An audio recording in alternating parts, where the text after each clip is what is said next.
Gents, we're ready to rock and roll this joint. Accelerating your business. How's that going to happen? Let's find out. Good. Shut up and sit down. The Business Bros Podcast was created for you. Learn from the business professionals who come to share their stories. Find out what's working in business, on social media, what's hot and what's not, straight from the mouths of successful entrepreneurs out there doing the real work. And now, welcome to another episode of Business. We got the fire going on. Yeah. In San Diego. Ham, take it away. A heat wave in San Diego. We're bringing the fire right here. All right, all you business pros. Before we jump into the show, just a quick reminder to please subscribe on whichever platform it is that you're listening to us on today.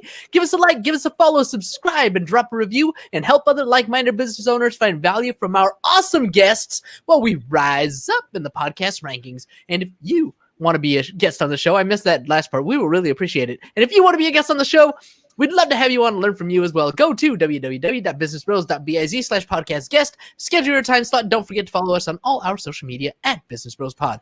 Ladies and gentlemen, we are so excited and so honored to bring another incredible guest on the Business Bros Pod. Our guest today is the preeminent advisor to CEOs who want to safeguard their businesses and their lives from unpredictability, establishing strategic partnerships that empower them to never again worry about growth. Having worked with over 1,500 CEOs across 33 countries, our guest is an expert in helping businesses expand internationally. As a world-renowned speaker and philanthropist, our guest's goal is to help over 800,000 kids in Latin America become entrepreneurs using local businesses in the next 3 years. Local resources in the next 3 years. We can't be more thrilled to hear some incredible stories from this well-traveled thought leader and humanitarian. Joining us today out of the great state of Texas, the CEO Confidant from Divine Human Ventures and Wisdom for Kids. Welcome to the show, Angel Rebo.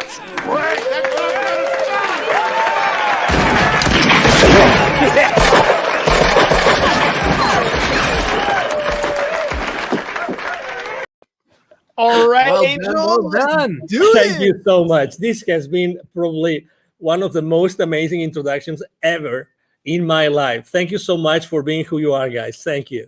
Oh, well, what can I say? James prides himself on the intros. They're probably Fun. Yeah, they're fun. They're you know what? Everybody has a strength and everybody has a weakness. I would suck at writing your intro, but James over here, he's got fire when it comes to writing those intros. I tell you, I mean, I've been introduced a few times, and he's used actually completely different words. He's a master. He's a super eloquent guy. I can tell you that. Thank you so much. My heart. You are making my head really? roll. Yeah, you're a cunning linguist, Ham. You're a cunning linguist. All right. So speaking of talents, right? Speaking of strengths, speaking of weaknesses, look, anytime anybody's going to start a business, we all start off thinking, I know what it takes. I'm going to make this thing grow. I'm going to me, I. But ultimately, you need a team to make things happen. So Angel, tell me a little bit about what it takes to grow a business and what is it that you do exactly? Exactly. So basically, in a nutshell, what I do is I help both corporate CEOs and established entrepreneurs to bridge the gap globally for expansion and exposure. It means that I help them take their businesses internationally. Okay. And what it takes for someone to accelerate the growth of their businesses by going internationally, the first thing that it takes is the willingness to do it, but the resources. The resources. I've seen many times people wanting to go internationally, fully internationally, and they have not made their homework. They have not really taken into consideration what it takes to go internationally. Very often it happens to us entrepreneurs that if we have an offer online, we think, okay, so if we are super successful in the US, then going south of the border, we just translate our materials, our courses, whatever that is, and we're going to be successful. I hate to say no. No, there's many more things involved in going internationally, and you have to do your homework. And there's financial implications on the decision of going international.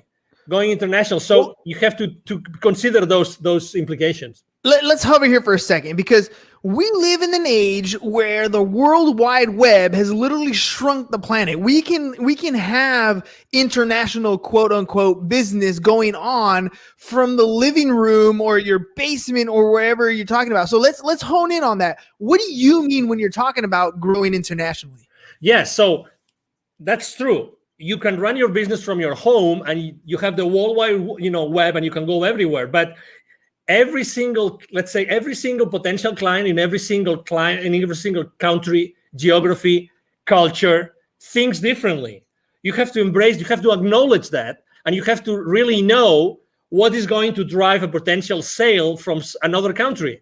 Okay, so I mean, being reactive, we might have clients from other geographies, but the reality is that talking to someone, let's say south of the border or north of the border, talking about the US, right? It's different. And you have to be, if you really want to be strategic and you really want to be successful, you have to do it differently. You have to think about it. Okay, so you can run your business from your home and you have the World Wide Web open, but there are things that you have to take into consideration from the point of view of the client. You have to talk to the client differently on every culture. Remember, we are, separated, even sometimes even trying to go, let's say I have a business in Texas and I really want to be successful in taking my business to another state. That there are cultural differences, right? That huge. Someone in Utah is different from someone in Texas, right? And everybody knows that. So if you really want to be successful,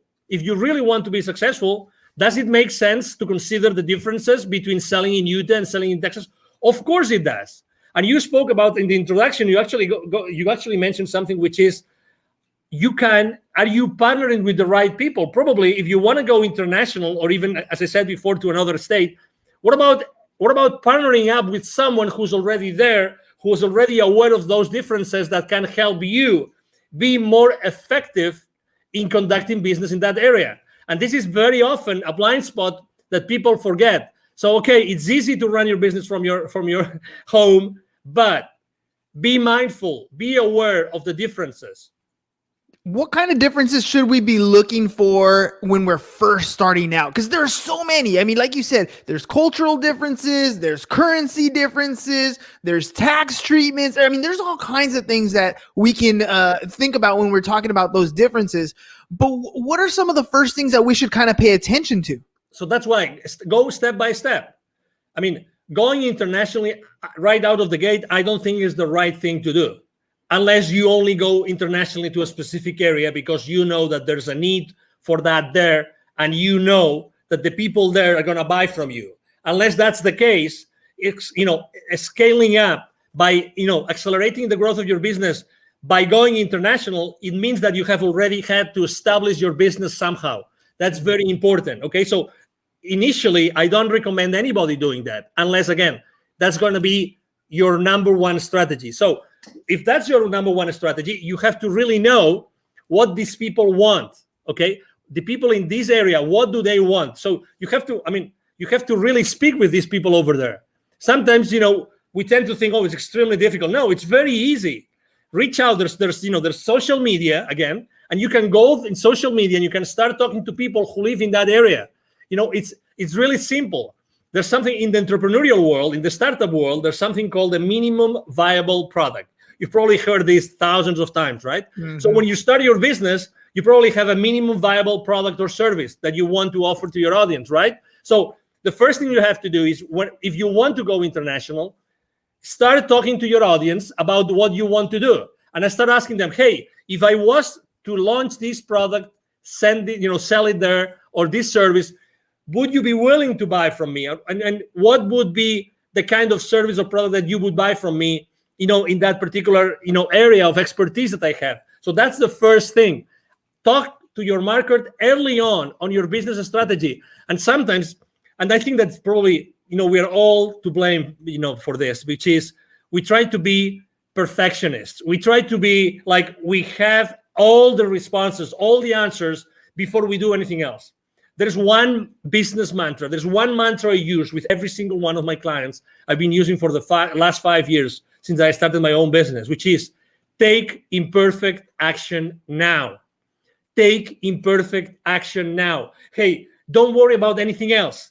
You only need yourself, and you need to start reaching out to the people in the market, in the place where you want to start selling your products or your services. That's it. Start talking to them and start making mistakes. Start making mistakes. There's no such thing as the perfect sales pitch, the perfect service, the perfect product. There's only the thing that you reach out to the potential buyers and you know what they think, and keep on making, keep on perfecting your pitch, keep on perfecting your product and your service. Really, that's the first step. Take imperfect action now. I love that. I love that because it's absolutely true. I talk about that all the time about taking action, and you have a choice. You can do it or you cannot do it. And I think the people who sit back and try to wait till it's 100% perfect are the ones who struggle. I forgot what book I read it in, but they were talking about, I think it was Mentor to Millions. And what they were saying was most successful people wait until they have about a 70% of a plan, right? After that, they put it into action because there's nothing else you can predict. At that point, you have something that's viable that'll take you in the direction that you want to go. Will it get you to the destination? Probably not. But you're moving forward and you're not stagnant and stuck in one particular situation or at worst, not taking any action, right? When I remember reading or learning about Disney, and they were opening up in China, I think it was China or Japan, I'm not sure exactly, but they were out there in the East. And when they went out there, they opened up operations right away, just like they had done in Florida, just like they had done in Disney. And they didn't take into consideration some of the cultural differences and had to restructure some things. So, acting on a plan is first and foremost. When you're talking to CEOs or different people who are ready to take that next scale, right? What's some of the fears that they have or some of those hesitations that prevent them from taking action? Well, it's always uncertainty. When you're stepping into, uncharted territories, everybody is, okay, is that going to work? How long is that going to take? There's always uncertainty. But again, there's uncertainty in everything that we do in life. So, and we still take action. So the first thing is uncertainty. And they need to know they always ask me, what are the chances that this kind of service or product is going to be successful? And I would like to share something. And this piece of information, it came from, there's the number one entrepreneurial program as far as college degree goes in the country is from a school in Massachusetts called Babson College, okay? Mm-hmm. They're very well known. You probably heard of them. Consistently, the number one entrepreneurial program, actually not only in the country, but in the world most of the time. Okay, so I was talking to the director of the accelerator, and that was 4 or 5 years ago. And she was telling me, Angel, 5 years before, so 10 years ago, it would take probably a few $100,000s for any technology, any startup to make a difference in the world.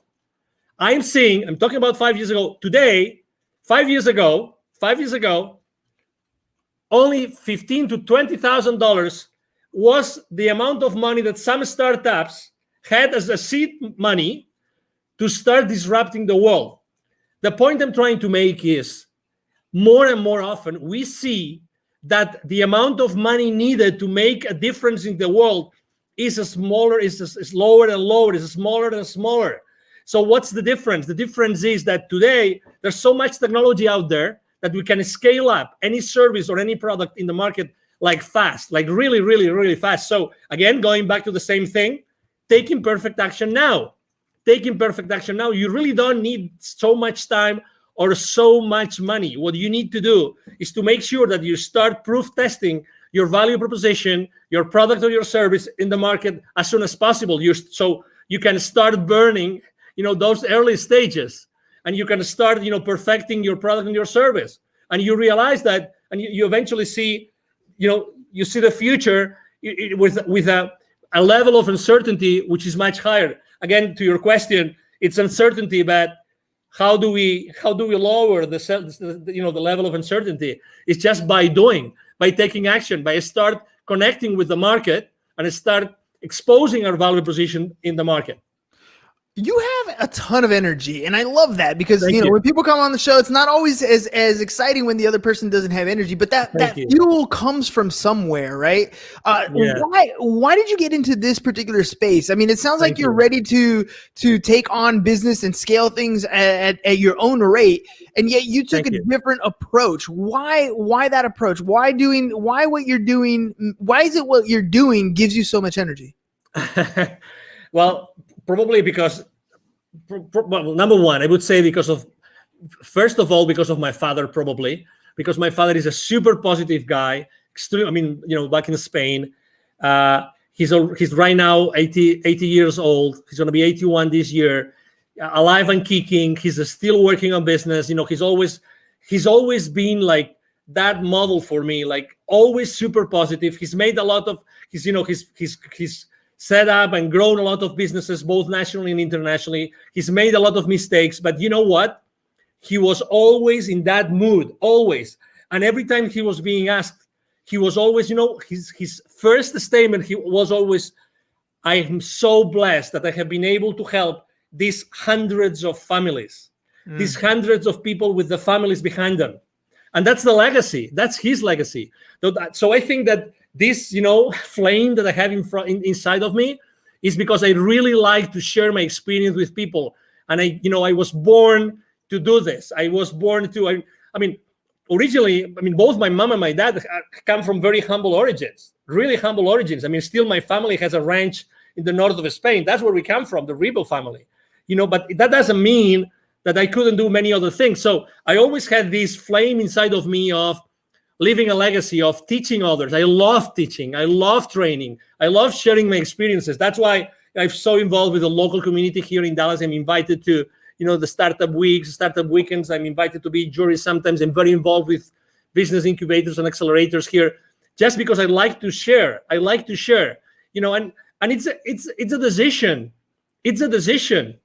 It's my decision if I wake up in the morning and I show up to the world in one way or another, and that's my decision. That's my option. That's who I am. It's a Friday evening, right? I have had so many calls this week. I have talked to so many people. I've had so many face-to-face meetings. But you know what? I am loving this interview, and I could be, and right now, if you told me, hey, Angel, you have to mentor, 20 people in a coaching call within 30 minutes, I'm gonna do it. I'm not gonna lie to the audience. How long ago did you offer me to be on your show? True. It was yesterday evening. So Exactly. less than 24 hours. Less than 24 hours. And I was super excited. I said, yes. You know why? Because I always say, why not? Why not? If there's a single person in your audience right now who can benefit from what I'm saying, oh my God, the day has paid off. The chance has paid off. The possibility that you guys have offered me has paid off. What is the core? What is the core of the CEO Confidant? Like, what is it that you're trying to achieve? Your mission in the business to have that can help more and more entrepreneurs get to the level that they want to get to. Thank you. For me, it's always been connecting the unconnected. And actually, I'm going to tie this to my nonprofit, connecting the unconnected. I've always, obviously, as you can imagine, I'm so grateful to God that He gave me this energy, this passion that I can, I have been able to help a lot of high-level executives throughout my life. That's a blessing. Probably this energy has helped me a lot. But this has only helped me enough as far as this helps me to make the world a better place. Okay? That's why, it reached a point in 2016 in which it was very clear to me that I had also, the reason why I had lived in Latin America for so many years and I had done business in Latin America for so many years is because I had to be exposed to those areas where so many underprivileged kids live. And you know what I'm talking about. I'm talking about in Latin America alone, in 2012, according to UNICEF numbers, 81 million kids live in poverty. 81 million kids. 22 million don't have drinking water in their house. 22. And that was 2012. Can you guess after COVID? Can you guess what happens? How many millions right now? Significantly worse. Exactly. So, and that means the total population, so that you have you have a frame of reference. the total population of kids in 2012 in Latin America was 170 million. 170 million. Okay, 170 million. So put that in perspective. So right now, probably it's going to be 90, maybe 100 million kids in Latin America who live in poverty. Yeah. So that's why, what's my mission? I've always feel that I keep on developing and helping so many high-level executives and established entrepreneurs, because at the end of the day, what I have to do is I have to be able to have so many stories, and I have to be able to connect all those high-level executives with those entrepreneurs that have still so much to learn. And I know that if it's not me, who's going to teach them entrepreneurship? Who's going to inspire them? Who is able to bring all those lessons I learn every single day with these so powerful CEOs? Who else is going to take them to those kids in need? So that was my answer. Yeah, no, that's a beautiful answer, because you're absolutely right. I mean, we look at what we see in poverty just right in front of us, right? When we drive down the freeway, when we're in our local communities. But the difference is, the poverty in the United States is much different than the poverty in almost any other country. It's just a different level. I remember being young, as a young kid, at my parents, and we would always go to church, and they would send us, to missionary things down the other side of the border, and you just have this awe that everything from the pair of shoes to the sweater that you have on to the meal that you had has such a different value to the people down there than it is to you. The things you take for granted, you don't even realize until you're, things like where you're crossing the border. When I remember coming back on the border and little kids, small 4 or 5-year-old children coming up barefoot, dirty, ragged clothes, just trying to sell something to make a living. And we don't quite understand the level of poverty because we're blessed to be in this country. But you're absolutely right. I want to ask you about the relationships that you're building with people as you're helping a lot of these entrepreneurs grow their business, as you're helping them scale and become multi-million-dollar companies. What value do you place, and how do you utilize the relationships that you're making? Well, I think believe it or not, I was extremely shy kid, very shy, very shy. Most of I would say every single one of my classmates up to high school, they would not believe it's me talking right now. Honestly. I had to, really, I really had to go to college, and I had to start being involved in organizations, international organizations, and traveling. And so, I know that not everybody is so open and prone to have relationships with people.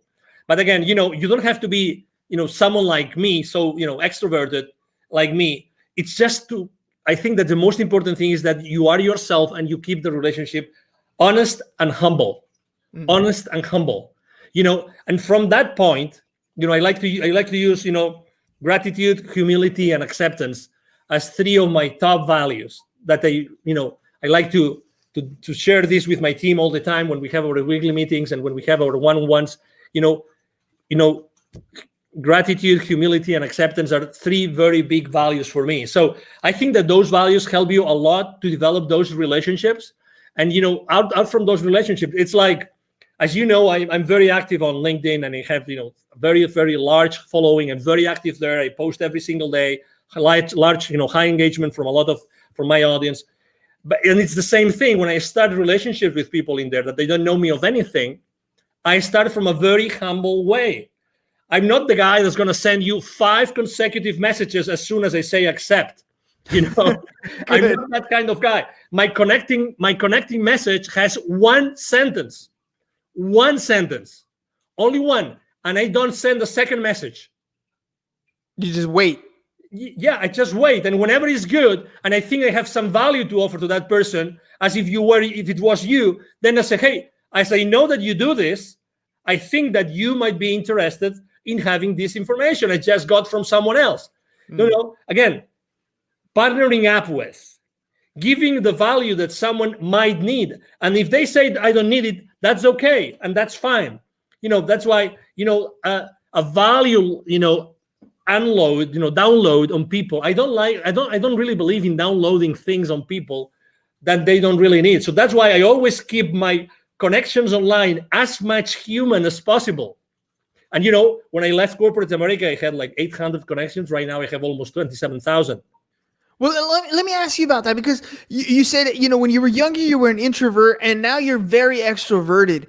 What was it that pushed you to that next level? There's so many people out there that are introverted, and they know they have to have better relationships. They know they need to pick up the phone and talk to people. They know they need to be more extroverted, but they can't get across that point of actually making those connections. What pushed you to that next level? That's a great question, because probably I wasn't allowing myself to be myself. I was not standing on my own power. I thought that I had to fit in, and I wasn't socially enough. I wasn't enough. No, really. Because I thought that what I was standing up for wasn't enough to be just myself. So I had to be hiding, behind anything else or anybody else, until I realized that, oh my God, what I'm saying makes sense. So it was a gradual process. It wasn't, it wasn't just like, oh, tomorrow I'm going to be extroverted. And so I was fascinated by something, which was, in my case, in college, because I told you I started to bloom in college, which was becoming or being the leader of an organization, but being like the leader, but the leader behind the scenes, right? Not the leader like showing up all the time. Wizard of Oz. So sometimes, so at some point, I had no option but to be in front of a lot of people. And then suddenly, everything was going well, and I was, leading that organization in my college and everything. But there were issues. So I have to tell you that realizing that not everybody is going to like me actually helped me to be stronger. I realized that it didn't have to fit in. I realized that I have to be myself and always be myself. So I had a completely 100% certain place where I could go back and pull up the rest of my life. You know what I mean? Yeah, because if you're pretending to be someone else, you don't have that place of safety. But when you're always yourself, when you're always standing on yourself, on your grounds, then you have that place of power. And I have to also tell you, I remember the most dramatic situation in my life was actually that I got married. My first marriage was in 1996, still in Spain. And I unfortunately didn't work out, and I only was married for 5 months. Oh. And I'm not gonna disclose the circumstances, but let's say it was like being backstabbed, like big time.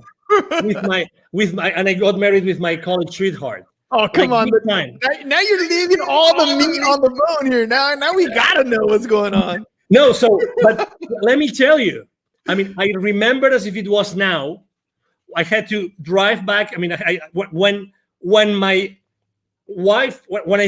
found out what my wife was doing, and I confronted her that night, and I will never forget that night, when I confronted her that night, and she told me yes, I remember taking my car the following morning and going and driving to where my parents lived. I remember that both my mom and dad were waiting me, they were living at the 6th floor, they were waiting for me, and I started crying like a baby on my mom's arms, at my mom's arms, saying, can't believe it. I don't know. How can my life collapse? What did I do wrong? I had the car, we had an apartment together, we had all those projects together, the perfect job, we had this beautiful house in the mountains to go to ski. Everything was perfect. But suddenly, boom, so you thought. Boom, and not even 1 year, like 5 months, 6 months. I felt betrayed. You name it. I tried to save my marriage, and I immediately said, okay, let's go to a counselor. But unfortunately, the other party wasn't there. So I said, okay. So the rest of my life starts here today. Yes. And then, you know what? 1 year and a half later, I had already left Spain for good. And I have not been back to Spain, but to visit my family. Again, it's the realization of I have to be me. And I am strong because I don't have to fit in with anybody else. I have to be myself. And that's my foundation. That's my essence. And I will build up the rest of my life because of that. Had I not taken that decision, we would have never had this conversation, you and I, today. You know that I want to say I love that story, but I kind of, it's not quite the right thing to say. But the fact that you accepted it at the end, right? The heartbreak, the pain, the agony, what you're going through, those are feelings that you're going to have. But at some point, no matter what happens in your life, good, bad, or indifferent, you have to accept that tomorrow the sun's going to rise. Tomorrow is another day. And every day you have that choice to make something happen. You can dwell in it. You can live in it. You can wallow in sorrow and feel sorry for yourself for as long as you can. But every day that happens is another day that you're not fulfilling whatever dream is that you want to achieve. You're hurting yourself by allowing yourself to live in that position for too long. Feel it, hurt it, learn from that mistake. But you need to make a choice and accept that it happened. Totally. Otherwise, you're never going to move forward. I agree. And I have to say, this counselor that, we went together, with my ex-wife at that time, it was the same counselor that said, hey, okay, so she's not coming back. Can you please help me? Can you please help me go through this path? Can you please help me? And I have to tell you, the certainty that this counselor told me, so these are the stages you're going to go through. A, B, C, D, and E. He told me, he explained those to me, and I understood them, and I said, okay, where am I now? And he told me, no, it's a good question. It's a good question. Yeah, of course. So you are here. Okay. Typically, what do you see in your practice? How long is it going to take for me to get to the final, destination of this, of this, whatever it is, right? Of this journey. He said, well, it's up to you. I've seen people here and I've seen people there, and I've seen people that will never recover from a divorce or from a separation. Okay. Mm-hmm. So I kept on going with him. I kept on having, again, I asked for help. God bless. That's something I obviously, in any facet in life, ask for help, look for help. Always. There's always going to be someone that can help you. Always. The only scarce resource in your life is time. Yes. Get over any situation, any challenge with the help of someone that's been there before.